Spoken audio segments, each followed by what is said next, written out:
Well, Russ, we're here in the studio, and you're in Denmark. You're in Copenhagen, and you have just conducted one of your amazing workshops.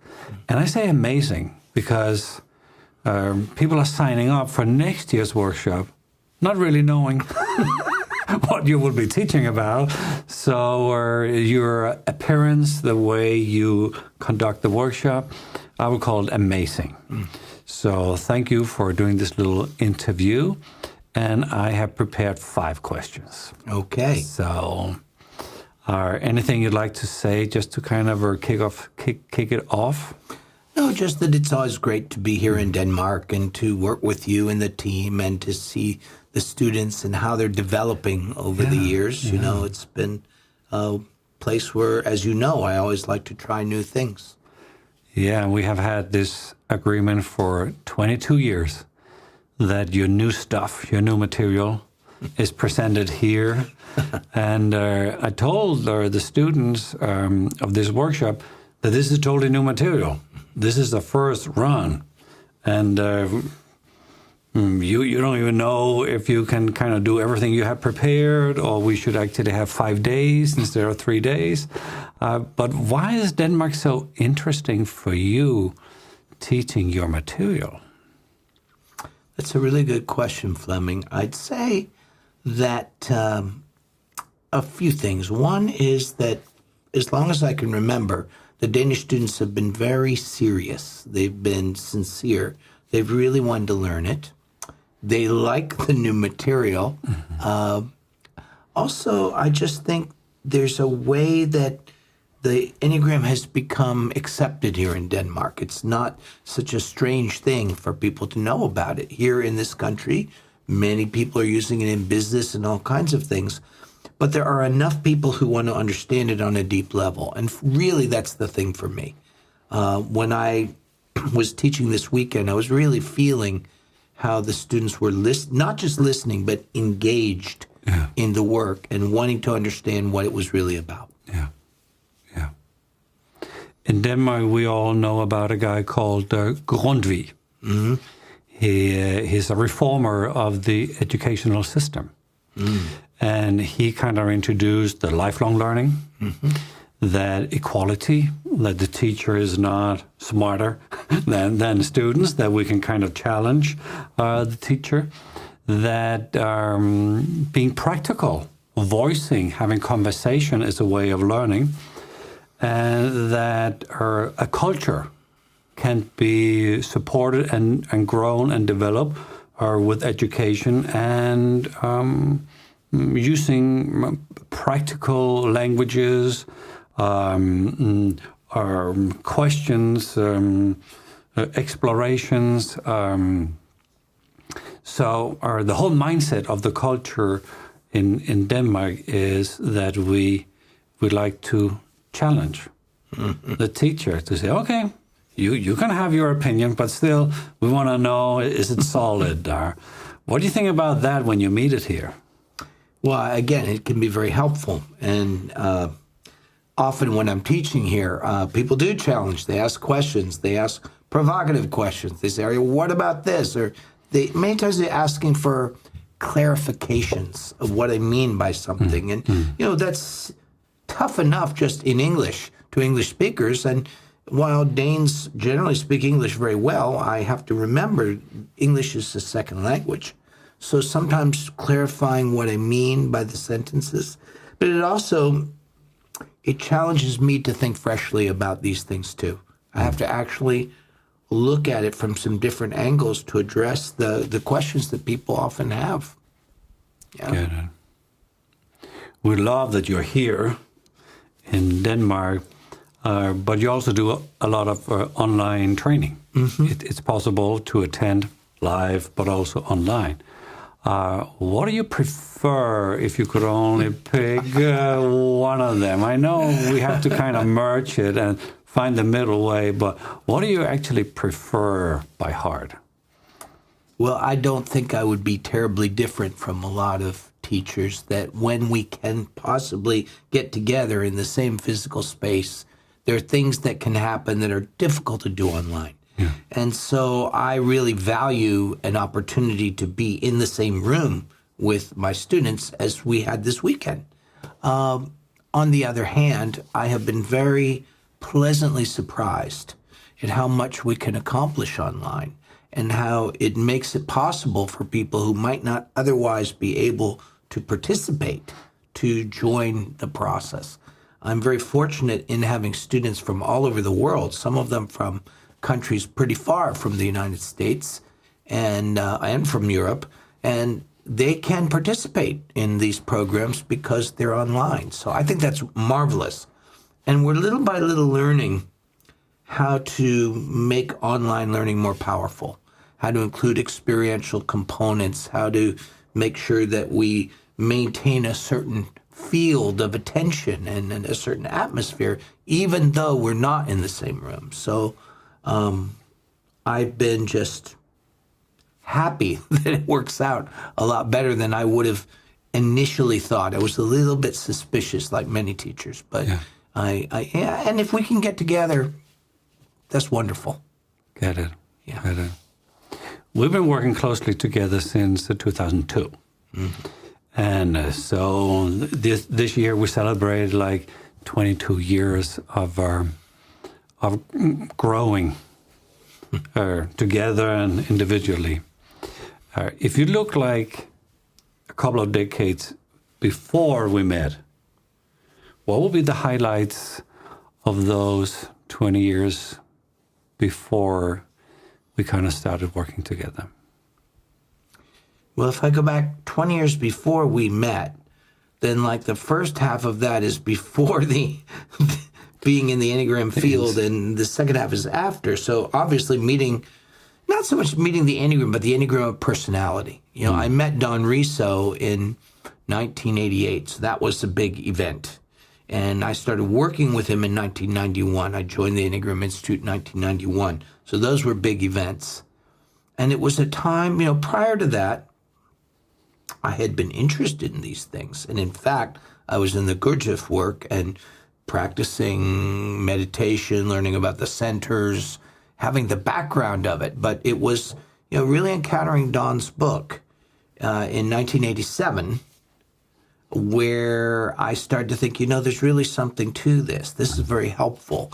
This could be useful to people who are seriously trying to pursue inner work, both the psychological and spiritual aspects of that.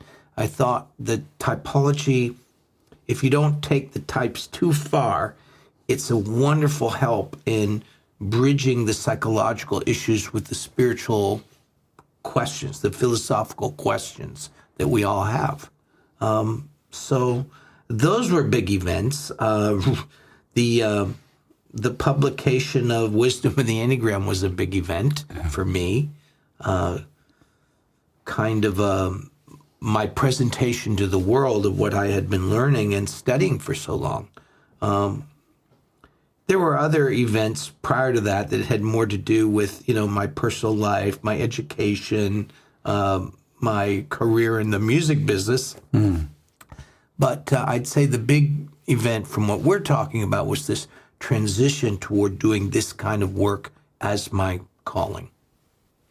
So was it like Don calling you, or were you kind of looking for him? Kind of what was the kind of the click? How did it happen? Well, like a lot of things of this nature, it kind of snuck up on me. I didn't go into working with Don thinking this is what I'm going to do the rest of my life. I didn't have that idea. It was more, I was working to be a musician. I was studying music. I was studying acting. I thought I would be some kind of performer. It got me out of my introversion, helped me connect with people, and I enjoyed it. But when I started working with Don, I was just working as an office assistant and enjoyed that. But over time, I started to see that there was this other possibility. And as I've told some of my students, some of the musical mentors I had, idols that I had, suggested to me that maybe this was a better direction for me. So it wasn't so much Don called me or I called him. But I will say that when we met, we knew this was something important. It was sometimes, you meet someone and you just know this is an important person in my life. This is going to be an important person in my life. And, we met at the American Museum of Natural History in New York, sitting underneath a skeleton of a giant dinosaur. And we just knew when we met. And Don reported the same thing. He said it many times that somehow there was something about destiny in our meeting, and it turned out to be so. All of what it was about didn't appear to us right away. We couldn't have seen that, but we knew that we were going to be important to each other. That's definitely true. Maybe that's what I picked up in my first part one in 2001, that something was going on between those two guys sitting up there doing their teaching. I have an observation about the dynamic between you and Don. How do you feel the dynamic between you and him were back in, let's say, 2001? As teachers, as sitting there in front of her. Like any relationship where we were together quite a lot, it went through different stages and different qualities. In the early days, we were together quite a lot. We were working almost every day. We had our own respective lives, but there was also a lot of focus on the work that we were doing together. I would say that what made it powerful is that we both were seeking the same thing. Yeah. We had the same wish for human beings, for ourselves. We were both on a healing journey. We had both had certain difficulties in our childhoods, and we were trying to learn from our own healing process. We were helping each other learn about that. We also respected each other's intelligence. I knew that when Don had a good idea, I knew it was a good idea. I didn't need to argue with it. I just trusted that's going to be a good idea. And he did that with me. And I give him a lot of credit for giving me a chance. I was coming out of nowhere. I had this background in the Gurdjieff work, but that wasn't public. There was kind of all hidden stuff. And here I was, and he already had a book out. But he trusted that I was coming from the right place and that I had the right kind of talent to bring this work forward. So that was part of it. We also had a lot of laughs. We laughed a lot, and that was very important. There's plenty in this world to cry about, and we did that too. But we had a lot of fun. And when I think back of Don, I like to remember that part especially. Yeah. I was sitting in the room thinking, I want to find what you're looking for. I want to be on that. You're looking for something. I want to kind of be on that journey with you. So maybe it was appealing to everybody in the room because you have had a lot of students, maybe without really knowing why they wanted to kind of follow your teaching. But maybe you were transparent about you haven't gotten it. You are still on your journey. So we could be on that journey with you. This weekend we have talked about shadows, and we spent 3 days on defining what is a shadow and what does it mean.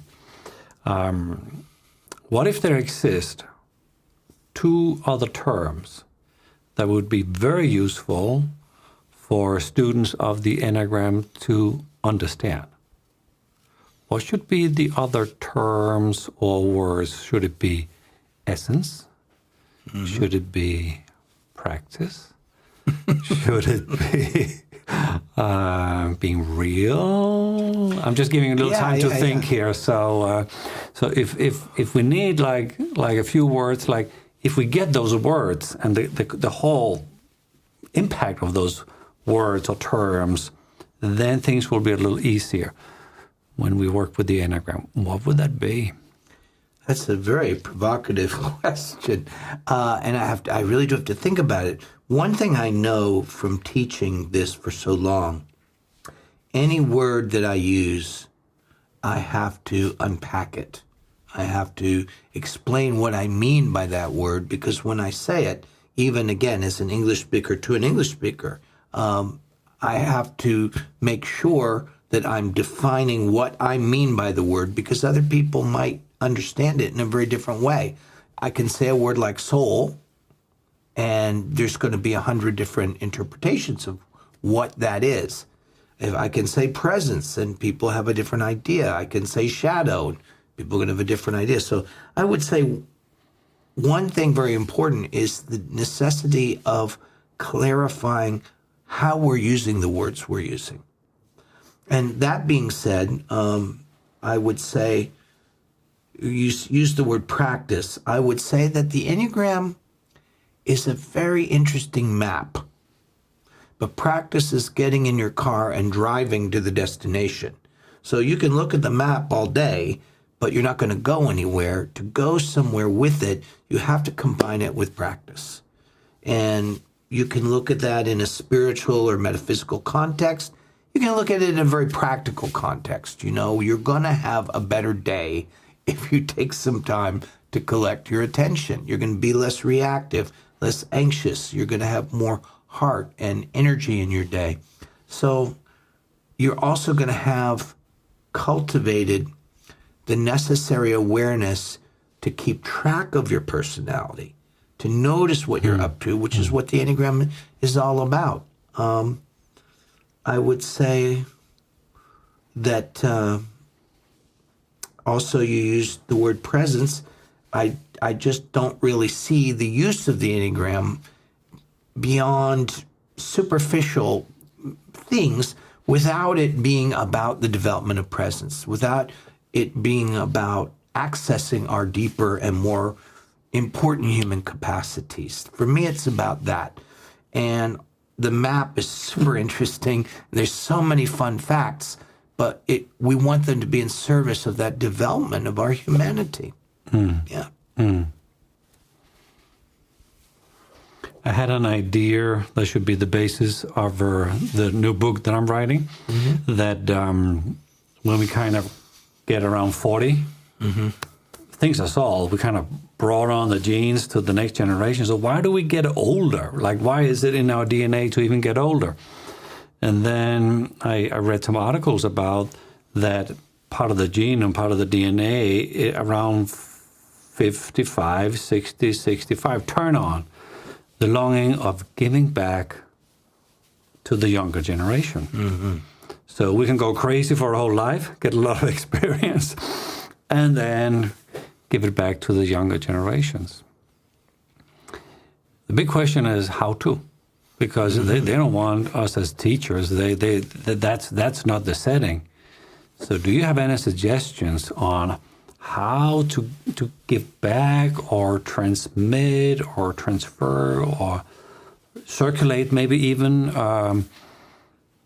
your experience to the young adults and next generations? Well, I agree with you. That's a very, very important factor. And when I have conversations with my colleagues who are also doing some kind of teaching, some kind of work that they're bringing to the world, they could be Enneagram, but they're not just Enneagram teachers. We all are concerned with this. There is such a tendency for things to flash and then die off, or to get turned into something quite different than the original impulse. So many spiritual or psychological movements start very well and then they degenerate kind of quickly. So having a next generation that understands it, that receives it, that knows how to communicate it within the context of that generation is very important. And I'm always looking at ways to chat about it with young people. One way that comes to me as we're sitting talking about this, a big question for a lot of young people these days is about identity. Who am I? Who am I really? And connected with that question is How do I participate in this world? A lot of young people are looking at the world and saying, sheesh, there's a lot of problems now. How are we going to grow up into this? It's scary. But I think the Enneagram can help them, properly taught, begin to get in touch with their authentic identity, help them feel grounded in themselves in a way that helps them see who they are and what they can contribute. The problem with the Enneagram is people get caught in the endless details and descriptions, thinking they're going to find their identity that way. And a lot of young people get stuck in that. And I want to just sort of go around and rub their shoulders and tell them you're not going to find it that way. That's interesting, but you won't find what you're looking for there. But if you're willing to take another kind of journey, you can come to a more satisfying answer. Because you're not going to find the answer of the identity in your mind and in these details. You do need to know some things, but the real answer is going to come to your heart. It's going to be a change of heart. It's going to be a resolution. And it's finding that heartful commitment to being who we are and what we can do in this world that helps us counterbalance the anxiety and the sense of overwhelm that most young people I know are feeling. And heck, you could be any age and be feeling that these days. So the Enneagram is an invitation to that deeper place in the self where some of these answers can be found. But we're not going to figure it out by just making jokes about types on YouTube. We have to go to this deeper place, and the Enneagram is for that. That's what it's really for. Mm-hmm. We both know a tradition where it's said that suffering is part of this life. Would that be a message also to the next generation, that it will be difficult, or you need some work, or should we keep that message away? Well, I think you don't have to be a genius to realize that the world has a lot of suffering. We have suffering in ourselves, the people around us do. We look at the difficult things that are happening on this planet right now, and we say, sheesh, there's just a lot of suffering. A real inner teaching is not bypassing that, is not pretending it's not there. You can do mental tricks and sort of take yourself to a place where you don't care about suffering. But I don't think that's where we want to be, and I don't think that's going to help. At the same time, as we learn through the Enneagram to find what we call our centers, as we learn to be present, as we learn to cultivate the real inner gifts, we have more and more ability to be present with suffering, to meet suffering, and to know how to transform it, know how to hold it, how to be with ourselves or others in the suffering without reacting, without collapsing. And what I would wish for young people, and really for everybody, is a greater capacity for that. And if there's anything I've learned from my many years of doing this inner work, that's one of the most important. Being able to be present in the midst of the difficulties of this world is partly what we're learning. It's kind of a grounded, practical, and realistic spirituality. Thanks. I have a little daring question. Well, we can try it, and if it's too daring, it won't make the cut. We can do it. It is about your legacy. And your teaching and what lives in everybody who is attending your presence, if I can say so. That is already a legacy that lives in the heart of a lot of people. Then maybe teachers that have had you as a teacher, that's also a legacy. But I know that you're writing a new book. Is that a little bit of your legacy that is kind of, hey, or could we expect more books, or is it the final book, or is it? Share a little bit about your new book. Well, legacy is interesting because, frankly, in my better moments, I don't think of it as my legacy. I have been very blessed to have had good teachers and to have been touched by, I don't know what to call it, the transmission. And it has affected my life, and I want to pass on the benefit that I have received. I came from very difficult places and was lifted up by this teaching, this understanding. So I want others to have that. In terms of books, I'm working with my colleague Catherine Bell on a book on creativity, and that serves a really wonderful purpose. It combines two of my main interests. I'm really interested in creativity, and I know quite a bit about the Enneagram. So putting them together, where I think it's an invitation to people who might not initially be interested in inner work or think spirituality is not for them, or it's some kind of religious situation I don't want to be part of. But most people are interested in creativity, and actually what we're studying will help open up creativity. It's not just a nice idea. It really will work. I have another book coming out after that that's kind of the book version of my last audiobook, where I'm laying out more of the inner work principles. But God willing, if I'm alive long enough, I hope I have a couple more to offer.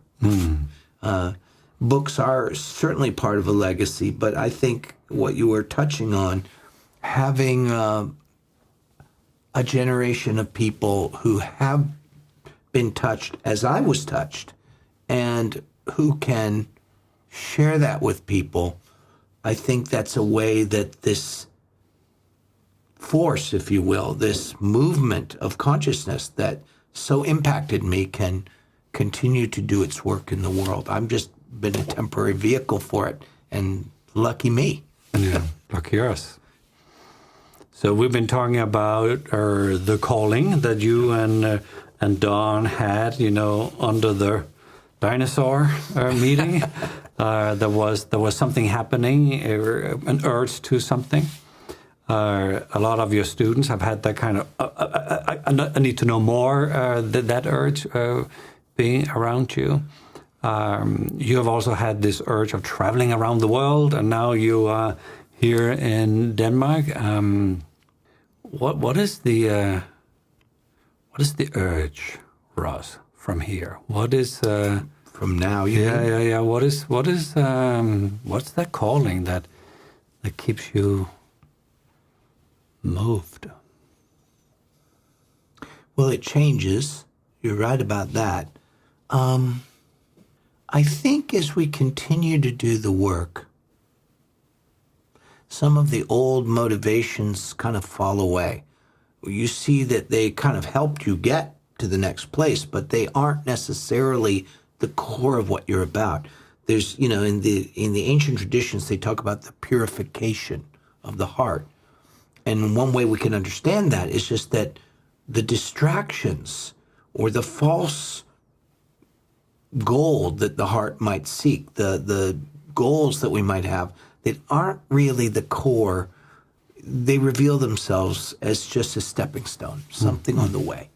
And little by little, your heart just knows, I'm here to complete a certain kind of maturation, to be truly a grown-up, to be grown up in the sense of an awake, compassionate, courageous, grounded human being with an awareness of something beyond just my little ego goals and agendas. They're there, but there's something else here. And I think also, I don't know anyone who's walked this path a long time that would not agree that what we start to understand that more and more is that our life is about service. And in what way can I be of service? There are things that are mine to offer, and there are things that are not. I have friends who do things very well that I'll never be able to do, and thank God they're doing it. And there's things that I feel called to do. But I think that as I walk this journey, those two apparently different desires, urges, as you call them, become more one thing. They're not separate from me. They're not anything I have to premeditate.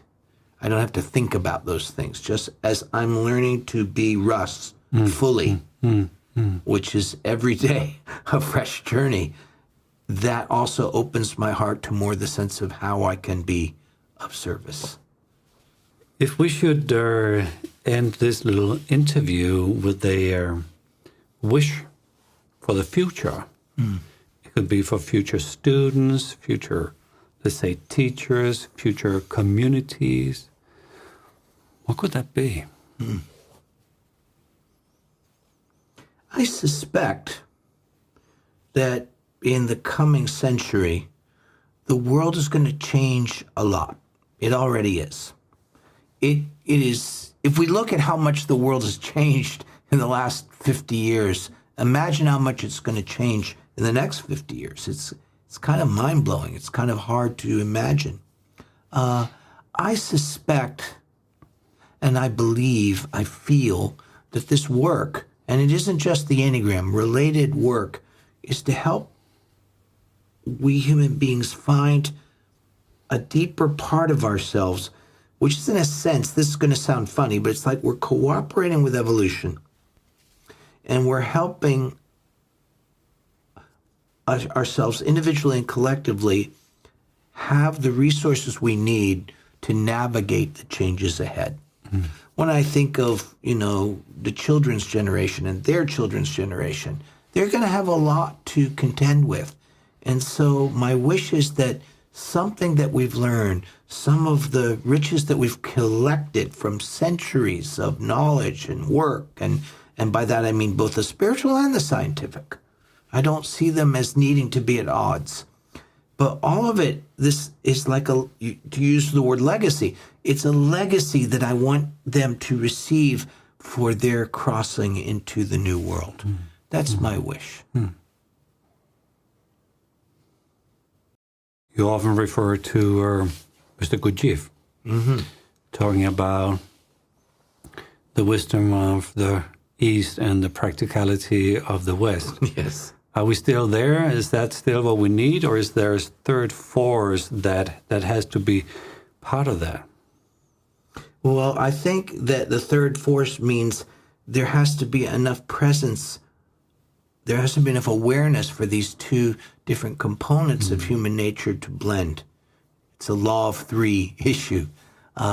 And he used the idea of the wisdom of the East and the creative energy of the West. It's hard. He didn't say it in English, so we have to translate a little bit. I just understand that to mean we have to get a deeper sense of our ground, the ground of what we are, the deepest place of what it is to be human, and to connect that with the wisdom of what we might broadly call manifestation. How do we start to create with an intelligent grounding in ourselves rather than creating out of the fear and reactivity that happens because we're not connected with that ground?